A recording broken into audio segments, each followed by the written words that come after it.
You're listening to Theater and College Hoops. I'm Subi. Alongside me is Taylor Damel and the Shark. We're brought to you by Dash Radio and the Barn Burner Podcast Network.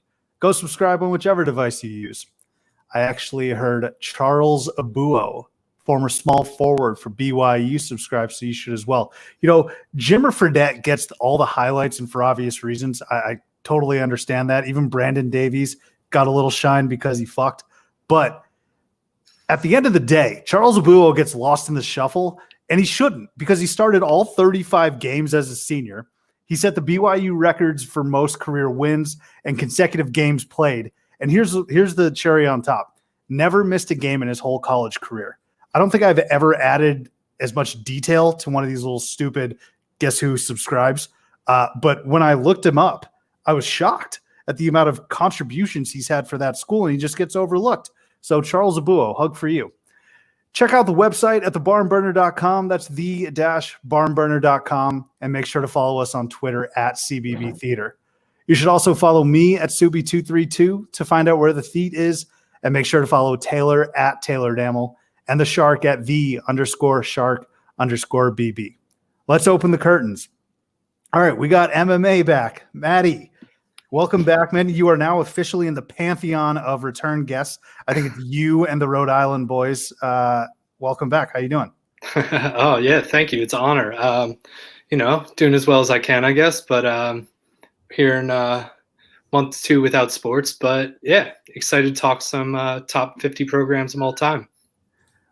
So the facial hair, we have to address that. We talked a little bit about it prior to jumping on, and obviously no one can see it. But the three of us have very thick, full beards right now. We've been working on it. You, on the other hand, kind of have a V for Vendetta look going.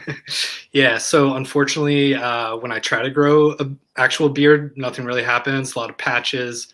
Looks like I have whiskers. So this is about all I can go with, little mustache, little, soul patch with the line in between. So yeah, got to mix it up for during quarantine. Yeah, that's very true.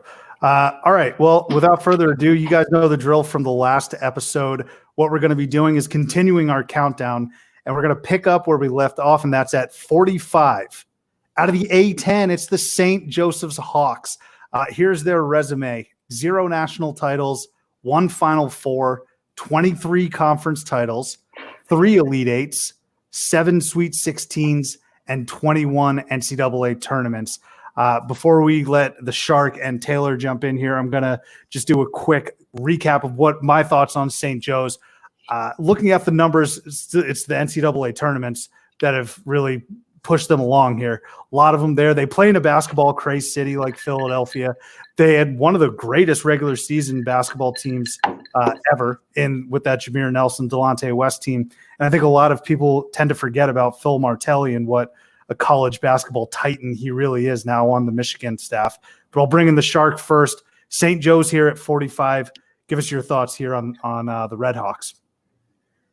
Yeah, if I'm going to be totally honest with you, when I did my big board here, I didn't love St. Joe's in this spot. I think it's a little high for them. If I'm going to Mel Kiper this a little bit, they are, when you think, completely devoted to basketball. You know that much. When you look at their resume, they're solid, across the board. They have 21 NCAA tournament appearances. You think back to that 04 team, and they've been pretty consistent across each decade with appearances in literally every decade dating back to the 50s at this point. So that's impressive, but really nothing really pushes them over the edge for me here. They do have they're close. If you're a Creighton fan, Creighton's close with them. Even if you're a Tennessee fan like me, I'm wondering how the hell this didn't happen. But ultimately, it's going to come down to tournament performances. And St. Joe's being that mid-major school with 3 Elite Eights, 7 Sweet 16s, that's impressive enough to me. And if I can have one positive memory from this team, it is vividly remembering that 04 Elite Eight game against Oklahoma State. And John Lucas, I watched that, I believe with you, Subi, in the ESPN zone in Times Square. Wow. I mean, we got to bring that ESPN. That's a throwback. Back. Yeah, that is a throwback. I watched it right there. It was a phenomenal game. So that, top 50 basketball memory for me right there. That's enough for me to at least justify this. But I do think it's a little high, and I think Taylor is going to explain to us why St. Joe's is a popular pick.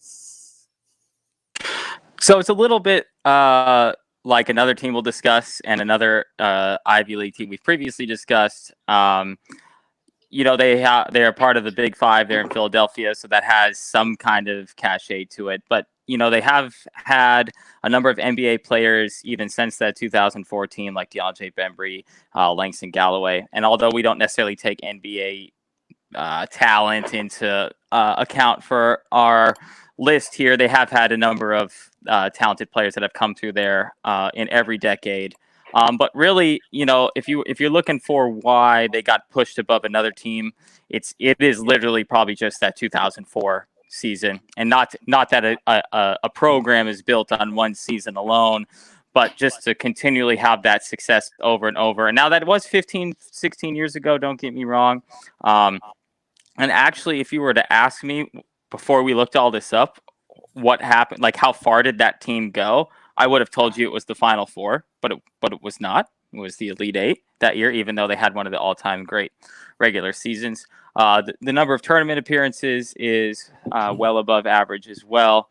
And really, kind of being that specific basketball crazed school, I think for me is why they just ranked a little higher. And I'm not saying that at 45 they snuck onto the list, but you could still say that they kind of snuck onto the list if you listen to us talk about the previous 5 schools before them as well. You could say probably from teams from 40 or even 35 on up snuck onto the list in some way, shape, or form. But it was one of those schools that in my mind just there was no way that I didn't think that they were top 50, whether the numbers told us that or not. And in my opinion, the numbers did tell us that. Yeah, and we got to remember that probably next time we hop on and produce a show is when we're going to get into the nitty gritty of our arguments, I guess, if you will. But Maddie, go ahead and jump in here with St. Joe's. Yeah, I know Shark touched on it. That loss in 2004 to Oklahoma State is one of the most vivid college basketball memories I have growing up. Yeah, I remember being devastated. I was really pulling for St. Joe's. I don't know, for some reason I always hated UConn. I think they ended up winning that year, so being from Jersey. But yeah, I mean, I think you've all touched on it with that one team really being the reason for their ranking. I will also say Phil Martelli, 23 years there, he only made the tournament 9 times, which, I mean, I guess that's solid, but,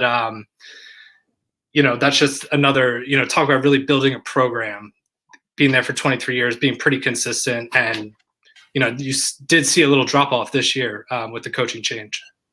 Martelli, I remember, I think it was Rothstein who was doing his late night show on CBS Sports Network or something. And he was just beside himself after Martelli got let go. And it wasn't that it was the end of the road for Martelli. I think he was just so upset at St. Joe's, like, social media staff or just anything. They just didn't give him any sort of love on the way out. And Rothstein was beside himself for that. No, I remember hearing a lot of announcers, former coaches being upset about that. I think he's really well liked in the industry. So Matt, you when we sent you, these are the schools that we're going to do for the 5 this week. Yeah. And you heard the ones last week. Was there any takeaway where you were like, what the hell are these guys thinking? Why did they put this school this low at this point? Or why wasn't any of the schools that we excluded not included? Yeah. I mean, so when you first sent me the list, having not seen anything before, I was kind of shocked that those were the 5 teams. And I don't really know what I was expecting, maybe more big conferences, but digging into it, it makes sense. I mean, St. Joe's does have the 60s success. I think some of the other teams we're going to touch on have some success in like the 70s, 80s, maybe a little before our time. But yeah, at first I was really surprised, but then once I started digging into these 5 teams, it kind of made sense, especially with conference regular season as well. We can't forget about our boy Dr. Jack Ramsey, also St. Joe's as well. Is he really? Dr. Jack was old as fuck when we were in like 7th grade. He played there and coached there before he went to the NBA. So again, since this list isn't like an all-time great, that's an all-time great coach and a pretty good player as well. Also, he was from the Drexel area of Pennsylvania, so right there in town. too. So Philadelphia through and through, that guy. But he's considered a top 10 coach in NBA history. He was a good college coach as well, and a good player. And so that's their history extends that far back because he played there in the 40s, coached there in the 50s and 60s, and led them to that Final Four in the 60s. And so again, long time of success, not a ton of success, in the most recent years. But if you extrapolate this out over the entirety of college basketball, that's why I think this is another key point that we probably considered at the time, but that was a while ago, and it's been a minute. But St. Joe's, it's a private university, and when you look at how many wins they have in college basketball history, they rank in the top 50. They rank number 43, and they're surrounded by a whole bunch of big public universities, big basketball schools that have multiple sports. And then you have St. Joe's in Philly that just has one real sport that is hanging. It's got more wins than Iowa. It's got more right there with Tennessee. So the fact that they can put themselves up in that category deserves a lot of credit, and is definitely something that, I guess, pushed them into this top 50. I would hazard the theater goer listening to this right now, though, to find or think up a better venue and just surroundings for watching a Sweet 16 high-level back-and-forth basketball game than when you're in 8th grade with your boys on a basketball trip in the ESPN zone, probably eating some overpriced shitty chicken nuggets, something like that, and you're just going crazy, right? So that was an experience, and I am not ashamed to admit that might have propelled them from like 47 to 45. That one little memory. Eighth grade was like the perfect time when we probably all thought the ESPN zone was like the coolest place in the world too. Before we just discovered like the actual cool places in the world. Like that's like, oh my God, we got to go to ESPN zone on this trip. Incredible. Dude, the ESPN zone was just a sports arcade. It had like, you go to a regular arcade and you start doing Pop-A-Shot, but that's all you spend your time with. The ESPN zone though had everything. I got pretty drunk at the Disneyland ESPN zone one time. That's my ESPN zone memory. Is that right there? That's all I got from ESPN zone. So. That was a bad ESPN zone. Didn't we watch Celtics Magic way back in 08 there too? Pistons. Am I off? Pistons. That's why I keep you around right there. That's right. Yeah, I feel like the Disneyland ESPN zone had like 4 TVs total. I was kind of taken aback by what I expected. Yeah, bad zone. And realistically, when you really boil down an ESPN zone to the I guess what it is in its essence, it's just a Dave & Buster's, but with a different name. Yeah. I mean, wasn't it like the prequel to David Buster's? I don't know. Dave & Buster's very much could have just been around, and then and just like only in the Midwest or something. Yeah, or I don't know. Completely catered to the sports fan, wasn't it? And I'm pretty sure like the sports reporters aired every Sunday. I think they did. Yeah. Yeah. The only thing that ESPN Zone has going for it over other sports bars is that the employees probably know all at least what ESPN is as a channel, and as we've discussed ad nauseum on this program before, is that sports bar employees don't have any idea what channels are for any sports. So I would imagine ESPN Zone employees are just melted into their brain. Yeah. Okay, 34 and 35. That's ESPN and ESPN2. And at least at least they're on those channels the whole time. An adult Chuck E. Cheese is the great way to describe that place. Yeah, I mean it's probably a prerequisite, Taylor. And I think actually now that I harken back on it, I've been to the Baltimore ESPN Zone. I kind of feel like one of those guys that's just gone around to every single baseball stadium in America. Like I feel like I've gone up and down the East Coast ESPN zone. I think I've been trying to do that. I've been trying to do that with Buffalo Wild Wings, but I mean, obviously, bigger chain. The Cleveland Buffalo Wild Wings still stands out to me. Just phenomenal location. I know I bring this up all the time on this show, but I can't say enough about that Cleveland Buffalo Wild Wings. If you could, and we'll get back to the list, but Shark, if you could pop a squat on a bar stool and watch any sporting event, would it be at an airport Chili's or would it be at a B-Dubs? I'd probably take the B-Dubs in the Houston airport combined two right there. The one. Were you there on that one bachelor party on the way back? I wasn't, but I've heard majestic things. We took the Stephen F. Austin football helmet down and we were doing Oklahoma drills in the terminal. Oh, yeah. Good This times. has gone completely out of hand. But real quick before we get to number 44, best player for St. Joe's, Jameer Nelson. I think we're all in agreement there. What he did in college and obviously having a very lengthy career in the NBA. And then fan favorite, Delonte West. Anyone else that we can think of for St. Joe's? Those two guys were pretty much, Who was the shooter? Yeah. Who was the shooter that they had on that team? Carroll, right? Yeah, Pat Carroll. Pat Carroll. Pat Carroll. Oh, man. Yeah. Sniper. Good Would pull you there, like- Maddie. Good pull. Yeah, didn't look it up. That's impressive. All right, Jameer, Delonte West, Pat Carroll. So that is St. Joe's at 45. Coming in at number 44, the Western Kentucky Hilltoppers. And I didn't even say their conference because I can't, I don't know it off the top of my head. But Western Kentucky at 44, 0 national titles, 1 Final Four, 28 conference titles, 2 Elite Eights, 7 Sweet 16s, and 23 NCAA tournaments. Western Kentucky, for my money in this entire list, 1 through 50, and I said this the second they appeared, I said this might have been the biggest surprise on the entire list for me, that they even made it. I had zero inkling or thought that Western Kentucky would be on the list, let alone this high. And when I say this high, I mean in air quotes. But even they have a Final Four and a conference and some conference titles and tournament berths. That carries them as well. Courtney Lee, still a hilarious name to me, and we'll get to him at the end. But he might still be in the league. I'm not sure. But Western Kentucky, outside of, I don't have a ton to really base some of my thoughts on, but I just didn't think that they were this high. But when you really take a step back and look at the numbers, they could arguably be one of the more underrated programs you can make an argument for.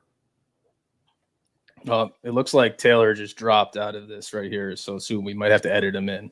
But I'll say my piece right now because this is really a layup for Taylor. I'll be honest, when I was filling out my board, Western Kentucky wasn't even close to my board. Like when Fran Fraschilla talked about Bruno Capuccio being drafted some 10 years ago, and he said that he was 2 years away from being 2 years away. That was how close Western Kentucky was to being on my board. But Taylor was the guy, stood on the table for Western Kentucky in our negotiations, like in draft day when Kevin Costner is holding onto the slip of paper that says Devontae Mack no matter what. Taylor was doing that with Western Kentucky. So I mean, there's a lot of criteria that they can argue. I'm sure they're going to talk about the top 20 wins that they have. But when I look at this team, outside of being old and playing basketball for a long time, I'm not seeing the criteria and tournament success that they should have in order to be within the top 50 here. Maddie, was this the most surprising to you?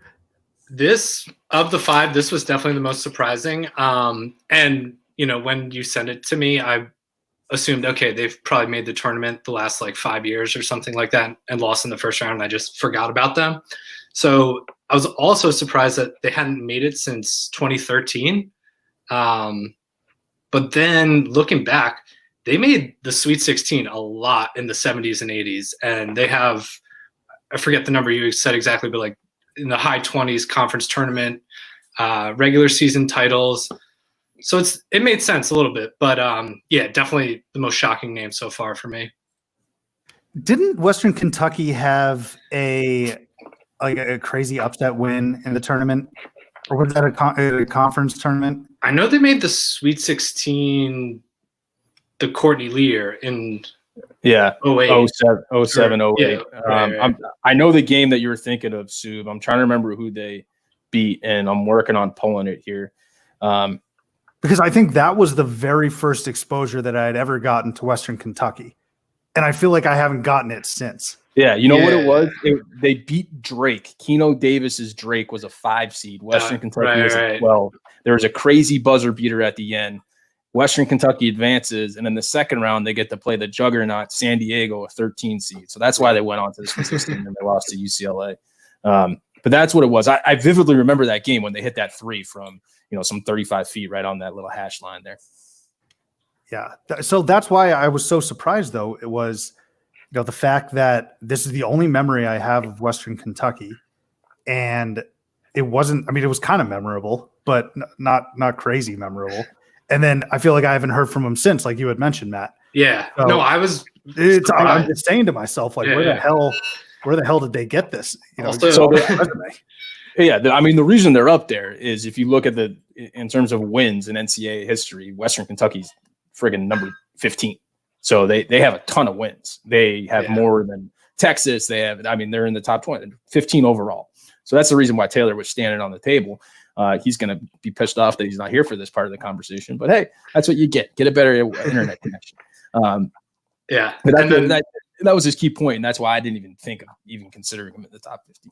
Yeah, like I'm just looking at their basketball reference page, and early 90s, they made the top 25 3 times, as high as number 8 in 87, a bunch of times in 70s, 50s. But most fun fact, someone named E.A. Diddle was their coach from 1922 until 1964. Wow. Are you kidding me? 40 Oh, years. Unless he had a son come in, take over halfway through with the same name. E.A. Diddle. It's in the E.A. hit. Diddle. That's how I picture him. Yeah. Oh my gosh. Number 3 in 1949. I cannot Yeah, believe. their arena's named after him too. Huh? Oh, there you go. Was it Diddle Arena? EA Diddle Arena. The more, I mean, this is an educational program right now about Western Kentucky. I had zero idea that they were this impressive and that they were this accomplished. It's a Top problem. 15 wins thing is Yeah. crazy to me. And the problem is, like, Was that to me? Well, hold up. Trust me, we've been slandering them for a while, so you need to come in and resuscitate them a little bit right here. But I told people that, Western Kentucky is going to surprise people, and then they just lost their mind. So, Taylor, I've already gone through. I've said what I needed to say, and you dropped the call again. This guy's out here in the Arizona plains talking about how great his life is. He's jumping in pools, and he can't hold a call for 2 seconds. He might be in Pine Top. I don't know what that is. It's just northern Arizona. But yeah, Western Kentucky, I've stalled as long as possible Yeah. by harping Also, on. Gene Keady was the coach there for 2 years. Was he Yeah, really? I'm sure. Yeah, 78 to 80. Who was the big time recruit? I can stall a little bit more until we might get Taylor back. Who was the huge recruit that they just got this past year? Like he played for them last year. On their current team? I feel like he might have declared, maybe not. Hollingsworth is their leading scorer. I'm blanking on Freshman Jordan Rawls. No. Charles Bassey. Bassey. Yeah. Thank you. yeah. Charles Bassey. That's the one.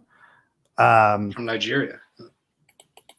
Yeah. So Western Kentucky, quite a resume. Taylor, did I stall long enough for you to jump in here? Technical difficulties are always good when you use your products all day long until you actually have something to record, and then they decide to stop working. I'm sure you guys touched on. We just did 7 minutes of crushing Western Kentucky, so you got about 3 to build them back up right here. Okay, so because I was the one who brought this up, I just want to point this out. Oh, I know. Yeah, I know. top 15 in wins, 23 tournament appearances. But if you look back at their history in the time that they were good, like the 60s, 70s, whatever, they were kind of like the Gonzaga that we see now, but of that time. Were good every year. They won their conference every year. They created talent every year, and they just never peaked out. So if you look back and compare those two, if we look at today's world, you'd say, well, yeah, Gonzaga should be in the top 50. Well, if Gonzaga is in the top 50, then a team like Western Kentucky should also be in the top 50, especially considering the number of wins they have. Well done. Very succinct to the point. I kind of feel like James Carville, Will Ferrell going at it in old school right there. That's good banter right there. What did I tell you guys about the Devontae Mack no matter what right there? That the passion that you heard in that little 30-second snippet about standing on the table for him, that is what you get out of this guy.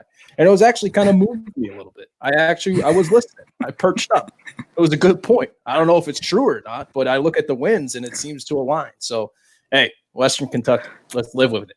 But that's one of those teams. I mean, if you're on the outside looking in, you're gunning for Western Kentucky right now. If you're the Providences, if you're the Oregons, if you're any of those schools, you're trying to take down the hilltop. Oh, wait, hold on. How many more conference titles does Western Kentucky have than Providence? They have 28 more. So 28 more. Okay, cool. They're good. Oh, that's what I was saying. Yeah. We'll see if we can go a show this entire offseason without mentioning Providence's complete lack of conference titles, but we're 0 for 2 thus far. Hey, Taylor, since you're the big Hilltopper guy here, Jim McDaniels, you listed as their best player. I can't speak to Jim McDaniels. And the Courtney Lee fan favorite. I want to make a quick point about Courtney Lee, though. Courtney Lee missed an easy alley-oop layup in the Lakers Magic 09 series. I think it was game 2. And they could have split it home. Yeah. Probably weren't winning that series anyway, but who knows? But Courtney Lee, remember that. Jim McDaniels, though, I don't know who that is. Several-time All-American. You don't know several-time All-American Jim McDaniels? Now, what is it? How do you define several? Like more than one. All right. Yeah, he was an All-American in 70. 3 in 69, 70, and 71. So not a lot of schools I bet you can find with a 3-time All-American. Good little resume. So Western Kentucky at 45. Coming in at 43, it's the BYU Cougars. 0 national titles, 0 Final Fours, 27 conference titles, 3 Elite Eights, 7 Sweet 16s, and 29 NCAA tournament appearances. This, not that shocking to me. BYU, this is an interesting team here. They have a lot of solid names. You know, I got kind of tired of looking at the exact numbers and what we weighted at and whatnot, but they have a lot of really solid names. And I had mentioned Abuo at the beginning of the program, probably butchering his name, even though it's only 5 letters. And then, you know, they have the names with the conference titles and the tourney berths, no Final Fours, which is still kind of surprising for a team like BYU if you just think about their history. But when I talk names, I'm talking Jimmer. He carries majority of the weight. But let's also not forget Dave Rose. Dave Rose might have been on 2 of the most exciting teams in NCAA history. He was the coach of BYU up until a few years ago, but he was also on that Phi Slamma Jamma Houston team. So I was really attracted to the names here. BYU at 43, very interesting. Shark? Yeah, I mean, they've been producing for decades at this point, and they have all these tournament appearances to back it up. Sub, you led the show with Charles Abuo. I'm thinking Rafael Araujo. So give me another center with a name with a lot of tough to pronounce, with a lot of R's and O's and U's in there. That would struggle on a toddler to say that. But anyways, back to the point here. They have nearly 30 tournament appearances. You look at great alumni like Danny Ainge playing there as well. This school churns them out. They just have not gotten over that hurdle. Without a Final Four appearance, they don't have that. They're showing up each year. They would have shown up again this year. Who knows what had happened? They were the best 3-point shooting team in the country. And it's just one of those things where if you're going to keep showing up decade and decade, you deserve the opportunity to be in the top 50. And I think everyone knows that BYU is a good program. They're always associated with the team that can shoot the lights out and someone you don't want to play. With the most glaring memory being Jimmer Fredette's team. And that team probably should have kept going, but they fell short against Florida in that one matchup, and it sucks. Yoli Childs, real quick before we bring Matt in here. Yoli Childs is an impact player for BYU this year. They could have made a run if the brackets kind of broke their way. Matt, what did you think about BYU? Yeah, I think this team is actually really appropriately ranked, pretty much for all the reasons you guys have touched on. Great players, Jimmer, Danny Ainge, a lot of tournament appearances, a lot of conference titles, although I'd like to see how many of those were in the WAC when it was, not as good. But not that much NCAA tournament success. They just had the 1 year in 81 where they went to the Elite Eight, and then Sweet 16 with Jimmer. But other than that, I think everything in the last 30 years has been first or second round exit. So for that reason, I can't have them much higher. But yeah, they definitely deserve to be around here.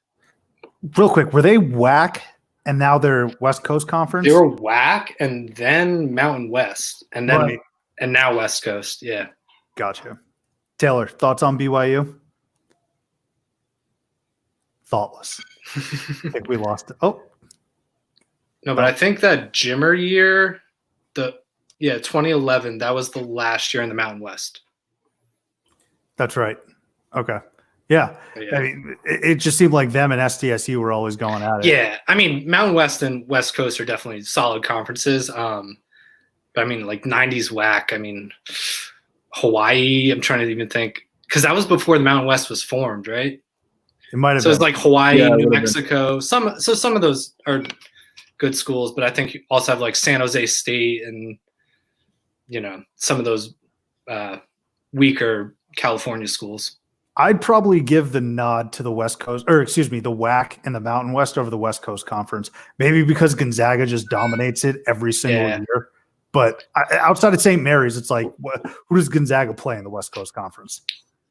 Yeah, I mean, I think it's interesting because, now they're consistently have Gonzaga in the tournament, and then every year BYU and St. Mary's are a bubble team. But you're right. Other than that, I mean, I think Pepperdine, Pacific were good like 10 years ago. But Michael Olowokandi, I believe he was a Pepperdine Wave. yeah, beautiful campus, Pepperdine. Wasn't he Pacific? He was Pacific. Or- You're right. No, or was he Pepperdine? No, I think it was Pacific. And it's funny because Pacific is in like Stockton, California, which just is the complete opposite of Malibu. I think if you ask a lot of Californians. So yeah, good Candyman reference. BYU players though, let's talk about their best player, Jimmer, won the Naismith. I mean, electric. He was incredible. It really is a shame that he didn't pan out in the NBA, but Jimmer in college basketball, that guy was one of the most fun. If you asked me to name top 3, top 5 most fun players to watch that you've ever watched in college hoops, Jimmer's on that list. And he was around during those video game eras when they were still producing video games. So BYU was a blast to play with as well. Yeah, I mean, obviously, one of those players that you want. Can you hear? Whoa! Can you hear that audio? Yeah, you're good. Oh, hey. I'll have to edit the shit out of this, but yeah, go ahead. That's why I keep going with. I wanted to just talk about the 3 that Jimmer hit against. I think it was Gonzaga in the. I don't know if it was in the tournament or not. It was like from 50 feet out. He just pulled up critical 3 of the game, drilled it. Yeah. One of the more memorable players that you wanted to try. He was early on in that. Steph Curry pulling up from pretty much half. That court, definitely started that trend. Although he would have been, I mean, he was right around the same. Yeah. I mean, I feel like he was like Steph was just starting at the Warriors when he was at BYU, but Steph wasn't shooting from half court then. Steph was copying Jimmer. Yeah, maybe. Yeah. Now Trae Young's doing it. Exactly. And then when we look at fan favorite, Jimmer, you can make an argument Jimmer is also the fan favorite, but Danny Ainge, I mean, Danny Ainge's athletic achievements include an All-American in baseball, basketball. I might be missing something else. That's why it pisses me off so much when people look at like who MJ went up against in the 80s and the 90s, and they're like, oh, he's a plumber. Like, no, Danny Ainge is actually fucking incredible. But Danny Ainge is a fan favorite. Maybe Brandon Davies. Just no. You got to put Araujo right there. The guy was a lottery pick. Yeah, for the Raptors. He was like an Omar Samhan type. Was Rafael Araujo? I can't even say it right now, but Araujo. God, I'm glad I'm not the guy editing this podcast. My own. Taylor, we can hear you. Well, hey guys. So I hope someone brought up that BYU has the most tournament appearances without a Final Four. I know that before I dropped off again for the 17th time during this episode that we had talked about all of their tournament appearances, but their 29 tournament appearances are the most without a Final Four. I thought BYU was going to be higher than this, and I would echo Matt's thoughts that they're probably appropriately ranked. I think you just think of them as a better basketball school than maybe where their ranking would be, but there's nothing, they just don't have the tournament success to push themselves any higher than this. That's the thing. That's why I was so confused about looking at them and saying 0 Final Fours. I figured they'd maybe have just one. It's not easy to just rack up a million Final Fours, but I just think when you think BYU, you think that they have been doing well for decades now. Figured they would have cracked through at one point. Yeah, they couldn't get one in like 1940 when like everyone was getting one. You just show up and play one tournament, you get a Final Four. And for the record, we do look into each one of those, but BYU didn't even get one of those. Was John Smith? When did the Mormon religion start? Was John Smith like even alive in 1940? This is a you know, like had they even come west at that point? That might be a joke, but it's kind of not a joke either. I don't even know when BYU was started. You're the West Coast guy. You tell me. Salt Lake City, not West Coast. Okay. Arizona, more West Coast than Salt Lake City is. Mesa has a lot of Mormons. That's true. I just sold a house by the temple. Thing's beautiful, by the way. So maybe just from that alone, I would move them up, just simply how beautiful the temple is. So too bad Brandon Davies just spat all over it with his carnal desires back in the day. But no, I obviously we have Jimmer, which I'm sure you guys have discussed here a lot, Danny Ainge. And I just think it's interesting that they just have never made it any further than they have. And they're the type of team, though, too, with the talent that they bring in. They're always going to be good enough to get there, but they're always going to have a small talent pool simply because of the nature of their religious-based university. And so they're just probably not ever going to have enough talent to put them over the top. They'll have enough talent to get there, but never to go over the top. I mean, you can put – it's interesting that BYU football is more successful than BYU basketball, considering how many more players you need to field a football team. And it was such a small talent pool, yet the basketball team has never peaked out in any year. Well, I'd also, to that point, a lot of mid-majors – in their region or in their states are the only mid-majors that'll dominate. You got Utah State there right now as well. That's your team there, Shark. So I mean the Aggies aren't going away either. So no. All right. Let's move on. That was BYU at 43. At 42, actually, now that I think about it, the last three, St. Joe's, Western Kentucky, and BYU, all mid-majors. Now we finally get to a heavy hitter. At 42, out of the Big Ten, it's the Iowa Hawkeyes. 0 national titles, 3 Final Fours, 8 conference titles, 4 Elite Eights, 8 Sweet 16s, and 26 NCAA tournaments. Iowa, for a football school, these guys actually have a very impressive resume. I mean, these guys easily have the most Final Fours here on this list that we're going through today. But great resume for Iowa. 3 Final Fours is I wouldn't have expected, and even 4 Elite Eights. What they're sorely lacking, though, is the conference titles with only 8. And I understand that they're playing in a much more difficult conference than these other guys. But single-digit conference titles isn't really going to get you too far, and I think it's actually perfect for them at 48. Not enough. Essentially, what that tells me is that there's not enough consistency during the dog days of a season for them to be higher. There needs to be more consistent winning, not just flash in the pan. I'm going to do well on the occasions that I do make the NCAA tournament. But they are dangerous. History shows that they're dangerous come tourney time. But that is Iowa in a nutshell to me. Shark, thoughts on the Hawkeyes here at 42? I think the basketball program emulates a perfect Iowa football Kirk Ferentz offense where it's like Sean Green running behind Brandon Sheriff and Marshall Yonda for 3 yards on first, second, and third down. Because their program, when you look at it, like they quantitatively, they fill it out pretty well. They fill out the offense, but there's no pizzazz to it. There's no big play. There's no national title, but they do fill the stat sheet in terms of tournament appearances in a good conference. Certainly, I've never been to a game at Iowa, but it looks, whenever I watch them on TV, they seem to fill it out pretty well in Iowa City. So, and right now, Fran McCaffrey definitely has a better turn on that program, and they're going to be a favorite next year with Luka Garza coming back. So this program, Iowa, sticks out specifically to me for one reason. And of all the teams we have, literally anywhere on our top 50 list, Iowa is a woulda, coulda, shoulda been more than any other school. They lost in order Ralph Miller, Lute Olson, and George Raveling to Pac-12 schools in back-to-back hires. All 3 of those guys led the Pac-12 schools that they went to in Arizona in Oregon State and in USC to the peak of their program's history, especially Lute Olson and Ralph Miller.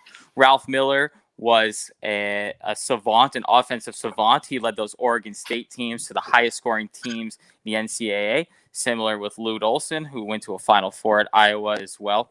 And you could call Iowa's arena Carver Hawkeye Arena, the house that Lute built, obviously being Arizona guy, big Lute Olson fan. But it's crazy to see that. And they even had Steve Alford. They lost Steve Alford to New Mexico. For you to say Steve there. Come on. Right, who then went to UC. Well, Steve Alford's not exactly as good as those. Well, Steve Alford's kind of like George Raveling in this situation. But if those coaches don't leave, I mean, talk about like a woulda, coulda, shoulda of what their program really could have been. That's a lot of Hall of Fame, National Coach of the Year guys that left their program kind of at their peak or before their peak and then peaked at other programs. So Iowa, more than any other program, was one where you could go, man, they had a laundry list of Hall of Fame coaches here, but right before, they're almost like Xavier in a way. They're like Xavier from 20 years before Xavier started producing coaches for every major school. That's what stuck out to me about Iowa is that they had so many coaches that really could have led them to even higher than where they are on this list. Well, shit, why can't we include this past year as well as a woulda, coulda, shoulda? They had the second best player in the country. Yeah, sure. Argue number one, and then also the Bohannon injury. So if this season doesn't get cut short, you have Garza, you have a healthy Bohannon. Who knows what I would have done and how they would have fared. Matt, you got any thoughts on the Hawkeyes?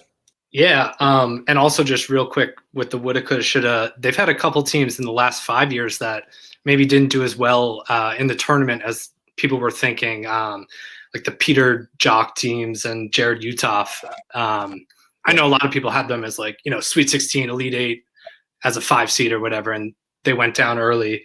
But yeah, when you guys initially sent me the list, I was kind of surprised you had Iowa here, especially over Pitt. But then digging in, they have a ton of tournament success in the 80s. I believe they had a Final Four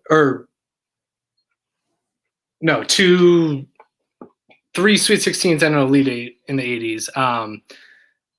And for 7 of those 10 years, they were in the top 10. So that's very strong longevity for a program. And I know Taylor just touched on some of the coaches. Didn't mention Tom Davis, who was one that they had all that success with, who was a one-time BC coach. Just had to get that in there too. I'm glad you brought up Pitt though, because that's a perfect comparison. Yeah. All the numbers for Pitt and Iowa. They've made the tournament the exact same amount of times. They've made the same ballpark amount of Sweet 16s and Elite 8s. They've won a similar amount of conference tournaments in Power 5 tournament and conferences. But the only difference and the only reason why Iowa is rated where they are right now versus where Pitt was last couple weeks ago is because of the 2 more Final Fours that Iowa has had. So that pushes you up. Obviously, we value the Final Fours a lot, but those are 2 very comparable programs when you look at sustained success in Power 5 conferences. No, that's pretty fair. Yeah, I would say on that, like, I think Pitt probably had the stronger. Well, all right. Even though Iowa has made Final Fours, some of those Pitt teams were really, really elite. Oh, no doubt. But I will say Iowa's had, 30 years of putting a team in the tournament almost every year, basically. Which there is some value in that too.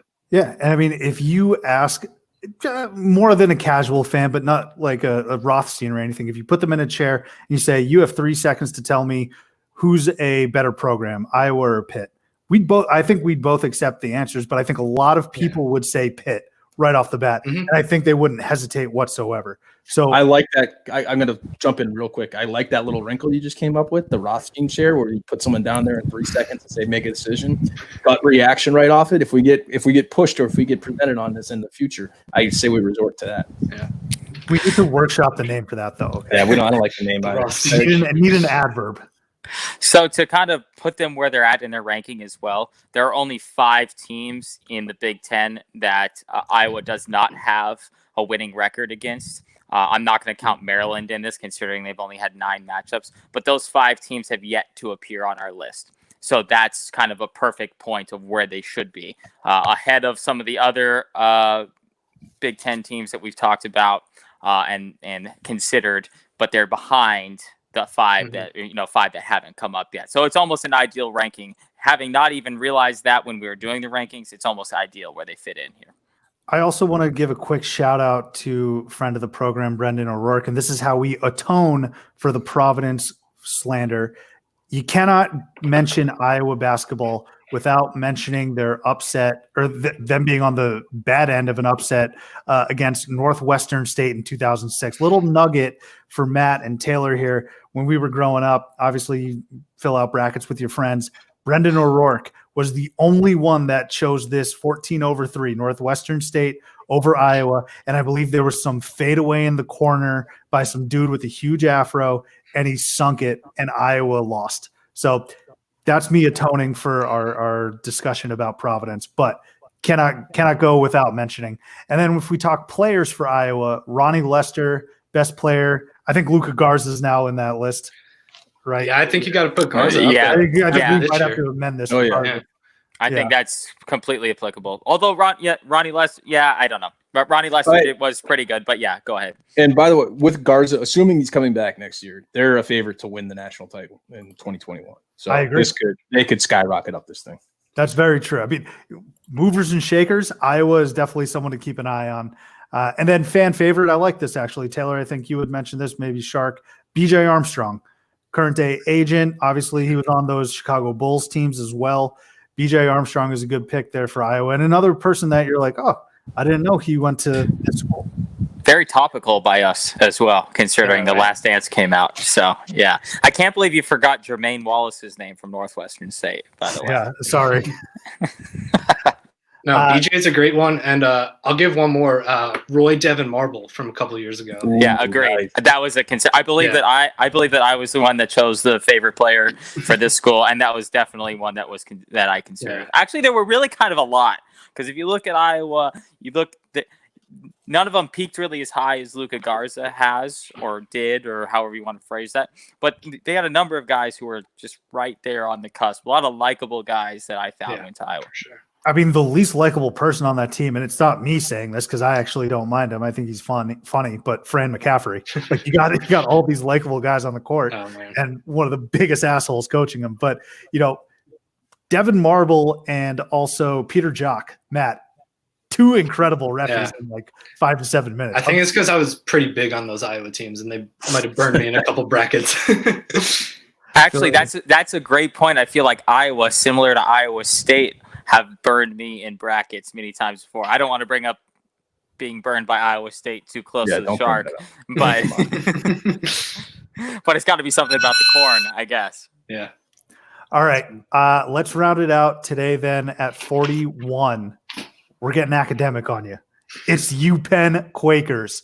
0 national titles, 1 Final Four, 39 conference titles, 3 Elite Eights, 5 Sweet 16s, and 24 NCAA tournament appearances. And now, as I'm looking at this, I think I didn't take enough time maybe to just take a step back and look at the list holistically. But looking at this and prepping, I actually had a right mind to put Iowa over UPenn. Just like change it up on you guys real quick, because Iowa has more Final Fours. They're in a tougher conference. They have more Elite Eights, more Sweet 16s, and more tournament berths. So, I mean, we might have just been tired here. I know this is a big one with Taylor for the Palestra. And obviously, UPenn does bury Iowa here in conference titles. But for me, this might have been one where I kind of spank myself, give myself a little punishment, because I think Iowa might have a better resume. Taylor, I'll let you jump in to defend your Quakers. But at the end of the day, we might have leaned towards the academics over the blue-collar guys, and I'm afraid that makes us an elitist program. Well, I would say that Penn, being the 20th winningest basketball program in the history of college basketball, should put them up there, as well as being a part of the Big Five, as we previously discussed. He's back. The Palestra, which is 7,000 times more important than Hinkle, as we've previously discussed, and just their success from the early points of college basketball. The big thing to me about Penn, which is why we pushed them over Princeton for similar concepts, is that Penn had a lot of their success in the late 70s. Their Final Four was in 1979. So they had a lot of their success during the UCLA dynasty years, but also a little closer to us now, meaning that like their success in the early days of college basketball wasn't just alone. They had a little more modern, if we want to call the late 70s modern, which we don't have to, but it's a little more modern than say like Princeton's was. I could put a lot about where Princeton was, and the fact that Penn has more conference titles than Princeton is simply why they are several spots ahead of Princeton. There are a couple schools that will be hard to, and Shark brought this up on that episode regarding Princeton, is they're going to be a school that you're going to want to kick out of the top 50, but also the same reasons to keep them in now are going to be the same reasons to keep them in tomorrow, 5 years from now, 10 years from now, 50 years from now. However, it's just all about how you value that type of stuff. I am a big numbers guy, but I'm a little bit more of the legacy guy as well, simply because college sports are a little more legacy based than professional sports are. Nice. Yeah. I kind of felt the same way about Penn.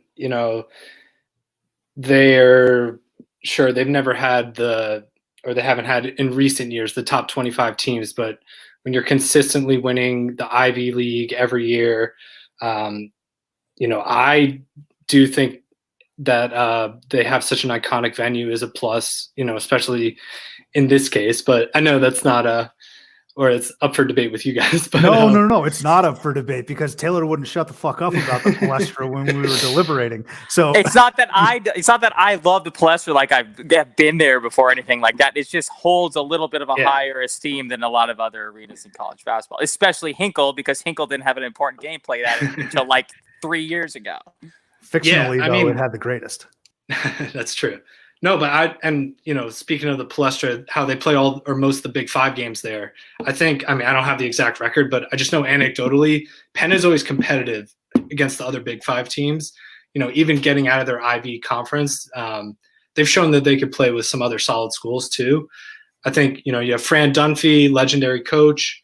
Taylor touched on this too, but they had some great coaches way back in the day too. I didn't know Chuck Daly coached there. The Pistons coach, speaking of Jordan Doc. Steve Donahue now, right? Yeah, right. That's your boy. He's good for Penn. It's a perfect job for him. A shitty program. Can I just putting them where they are right now, gutless. I know I say gutless a lot and I use it in every other context, but putting them this high is absolutely gutless. What are we doing right here? Putting them there because they played Magic Johnson in the finals like 40 years ago and haven't done anything outside of that. Look at the numbers that they have. They automatically qualify out in a conference where like 3 teams are competitive each year, one of which we already threw in this top 50. And then they don't do anything once they get to the tournament. And we're putting them in there because of their arena. So this is my point and the history and all that. It's like nominating like Pudge Rodriguez on the back end of his career, just giving him an all-star nod because he's Pudge Rodriguez. That's what I feel like we're doing right here. This is the Pudge Rodriguez all-star game pick for the manifesto, and it shouldn't be happening. There's no way Penn or Princeton is a better program than, let's say, Texas Tech or Providence or... Now, hang on. You said last episode, just because Providence doesn't have that any conference tournament win, they can't make this list. Little reminder that Penn has 39 more conference titles than Providence does. It's like the oldest school in the country. They're playing like Ben Franklin went there. He got their last one was 2 years ago. Was that long ago? They're playing bums and scrubs like Columbia in the Ivy League. They're not playing anyone. I bet Ben Franklin's got a few conference Ivy League titles from when they're playing some Redcoat and Tories back in 1777. Probably got one then. Ben Franklin is a contributor to one of the greatest wins of all time. That's all we need to know. All right. I am the self-proclaimed Ben Franklin of the Barn Burner as well. So Why? Because What's the criteria there? because I came up with the idea I spawned an idea that became the barn burner. When you think way back when, we don't have to talk about it in this platform, but they know that. So Shark, would you have Penn or St. Joe's above Penn? 2 Philly mid majors? Yes, I would have St. Joe's above Penn. I mean, yeah, this was heavily debated, and it really did come down to era versus. I mean, it was the same argument actually. Yeah. Just we're arguing different sides. It was era bad, and history, legacy, era, stadium good. Well, the argument is this, okay, and you could apply this across the board. We'll have this discussion about teams like UCLA way higher on this list and stuff. Is history either matters or it doesn't? Where do you want to draw the line of when the teams that you liked started to be good, or the teams that like? You're talking about a historic program. You're calling them historic. They've never won a title. What have they ever done in their history that was successful? Which is what we're looking at for this program.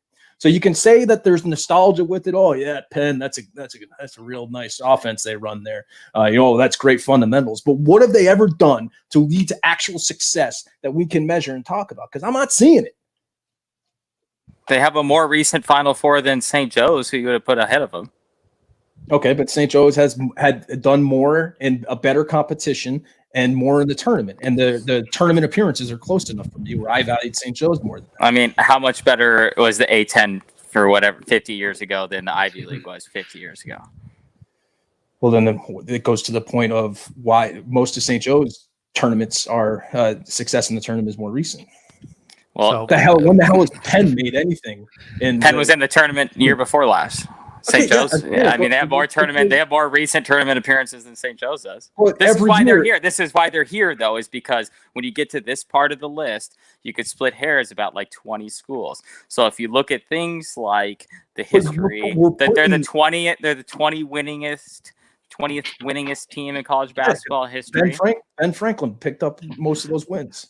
Well, then I guess someone like James Naismith wasn't that important because he was too long ago for the Shark to deem important. So, I mean, at some point, it either matters or it doesn't. You can't just pick and choose when it does matter and when it doesn't. I'm just saying, I would expect if this program was so good and so historic, maybe they had some, numbers to back it up. Well, they're not. They're not so good, and they're not. That's why they're at 40, not at like 10.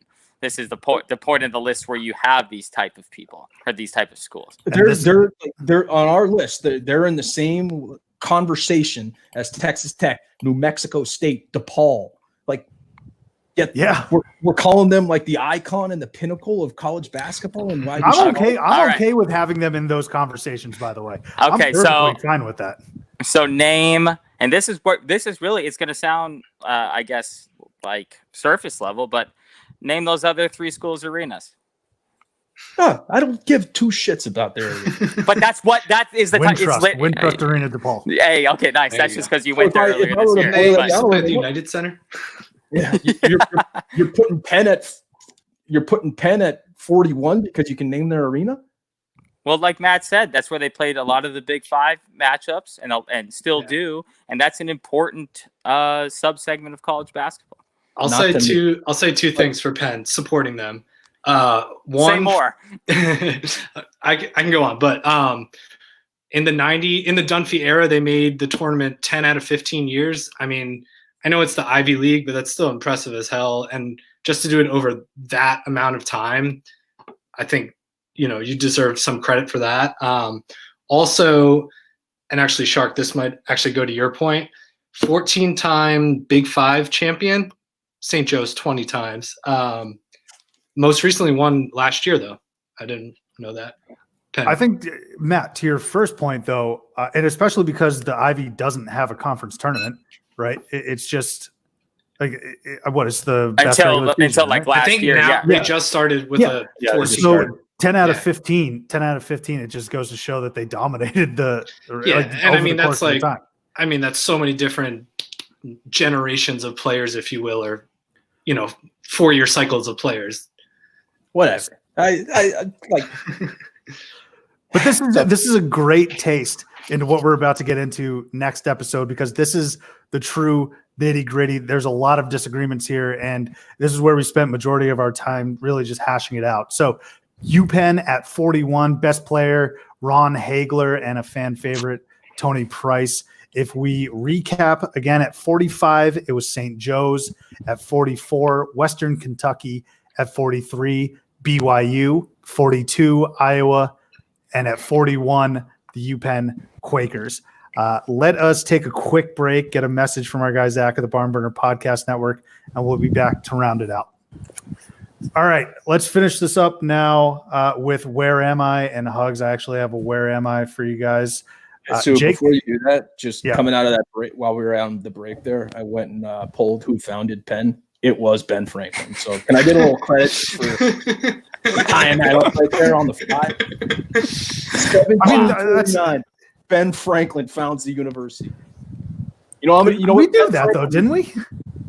But he could have been print. He could have done any of those schools. But yeah, Ben Franklin. No, we couldn't have.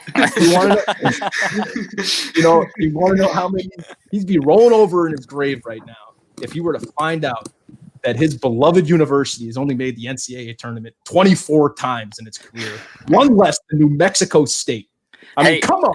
New Mexico State was another like Western Kentucky type of consideration for this list. Now, I will say this: of any five of our subsegments we're doing this in, this was probably like the most.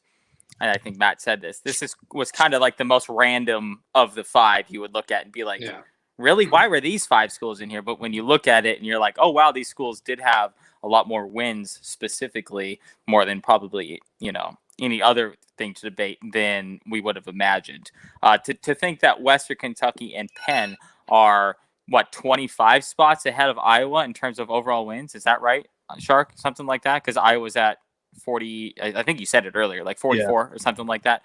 You wouldn't have thought about that when you looked at this list. So I think this five we had here was probably our most quote unquote random of any five that we'll go through on any episode. And if we're talking Ben Franklin playing basketball, I mean, who can forget the Sixers alternate logo from a couple of years ago? Maybe it's still recent. Just a terrible logo of Ben Franklin just running a fast break. It looks like terrible. All right.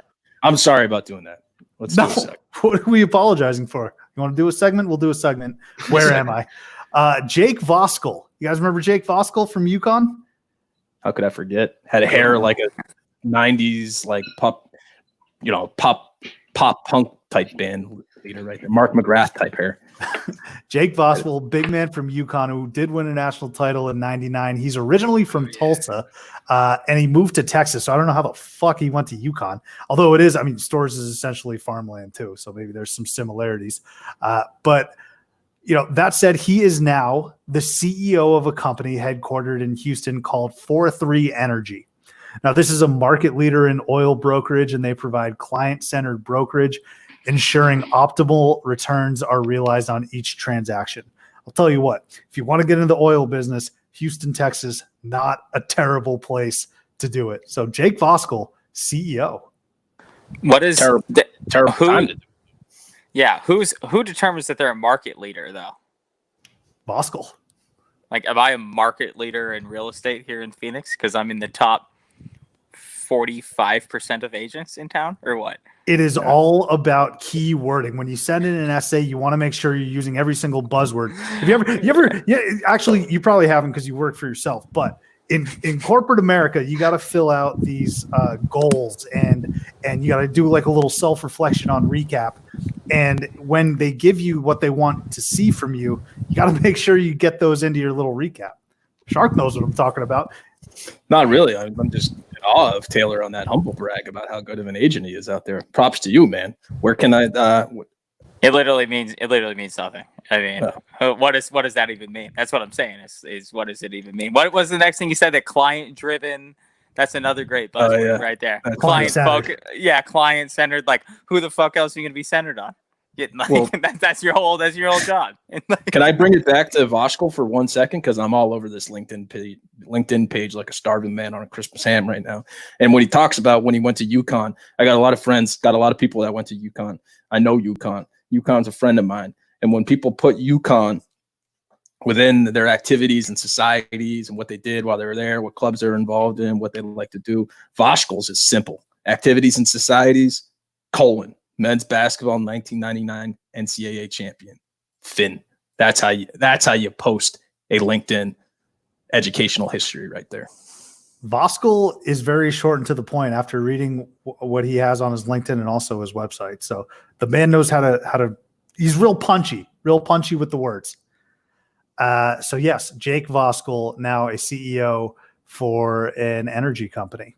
Let's move on to hugs now. Shark, Taylor, Matt, do you guys have any hugs that you'd like to share? Actually, real quick, I want to give a hug to Taylor and I'll pass it to him just for the whole ordeal he's had to go through the past hour. But Taylor, give us some hugs. Yeah, the technology is great until it doesn't work for you. I'm going to give a hug to Georgetown's own Patrick Ewing, who revealed this week that he had his NCAA tournament and Olympic gold medals stolen from him previously, that he hadn't told anybody that before. So I'm going to hug for him.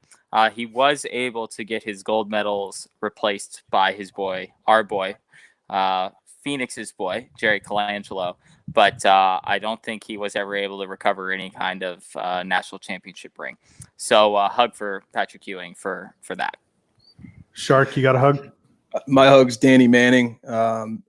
In the middle of this quarantine right now, there's no better feeling than to be told you don't have to work anymore and we're going to pay you an exorbitant amount of money to not work.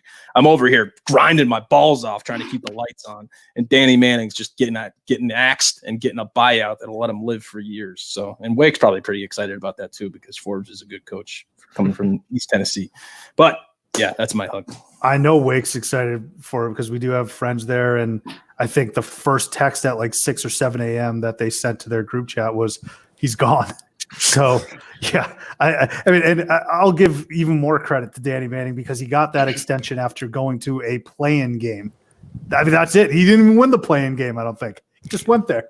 How about Wake having probably the worst introduction video in today's world of 2020 of any coach in the history? That way, like spike the ball water or something like that. He was just standing in the middle of their practice facility with a mask on, and then like their AD comes on with a mask on and starts shouting out like the compliance committee and the compensation committee and like shit like that. It was, Theater. sometimes less is more. Sometimes you just make a statement and, don't force something if it doesn't feel right.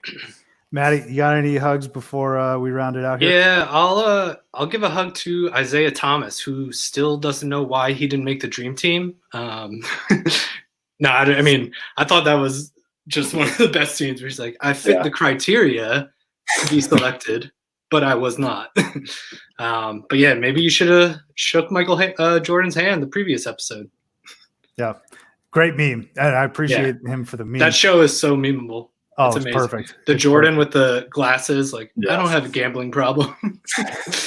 The security guard, completely, who mimicked Jordan, amazing stuff.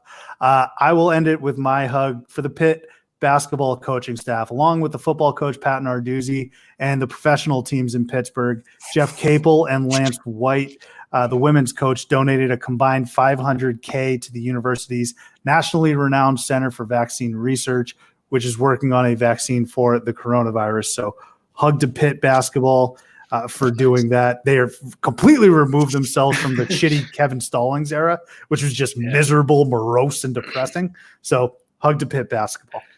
And thank you all for listening. We will be back here next time on Theater and College Hoops for what do we got next? 40 through 35, right, boys?